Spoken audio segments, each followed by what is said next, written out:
ઉપલેટામાં પવનપુત્ર હનુમાનજીની જન્મ જયંતિની ધૂમધામપૂર્વક ઉજવણી કરવામાં આવી। આજે સવારથી જ વિવિધ હનુમાન મંદિરોમાં ફૂલહારના શણગાર રંગોળીથી સુશોભિત કરવામાં આવ્યા।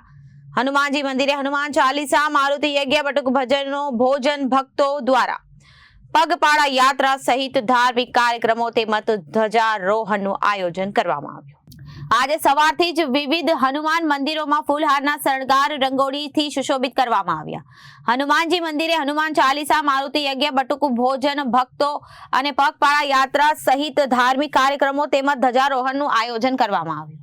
ઉપલેટા પંથકમાં સદીઓ પુરાણા અને ભક્તોના દુઃખ દૂર કરતા ઉગલાવદર મુકામે બિરાજતા ચૈતન્ય હનુમાન મંદિરે સવારથી જ ભક્તોને ભીડ જોવા મળી હતી। ઉગલાવદર હનુમાન મંદિરે સવારે વિશાળ ભક્તોની હાજરીમાં મારુતિ યજ્ઞ અને ધ્વજારોહણ બાદ મહાપ્રસાદનું આયોજન કરવામાં આવ્યું। આજે સાંજે ગણોદ ટીંબા પાસે બિરાજતા ખીજડીયા હનુમાન અને ઉપલેટા બડા બજરંગ હનુમાન મંદિરે મહાપ્રસાદ તેમજ મહાઆરતીનું આયોજન કરવામાં આવ્યું।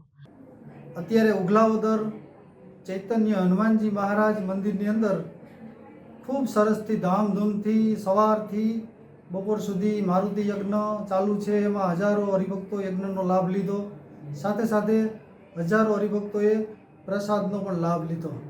દરેક ભક્તજનો ખાસ આ મંદિરના દર્શન કરવા આવજો। આ મંદિરનું સરસ મજાનું રિનોવેશન થઈ ગયું છે। મંદિર સરસ મજાનું દર્શનીય ફરવાલાયક સ્થળ અને હનુમાનજી મહારાજ ખૂબ પ્રતાપી એવા હનુમાનજી દાદા બેઠા છે હાજરા હજુર। તે દાદાના દર્શન કરવા આવજો, પધારજો। જે હરિભક્તોને ભોજન પ્રસાદ ગમે ત્યારે લેવો હોય તો પણ અગાઉથી ફોન કરીને આવશો તો વ્યવસ્થાઓ બધી તૈયાર હશે। ખાસ પધારજો। અને હનુમાન જયંતિનો દર વર્ષે ઉત્સવ ધામધૂમથી ઉજવાતો હોય તો અમારું આમંત્રણ મળે ન મળે તો પણ એક વખત તો અવશ્ય આ દાદાના દર્શનનો હનુમાન જયંતિનો લાભ લેજો। Bureau report, Janadesh news.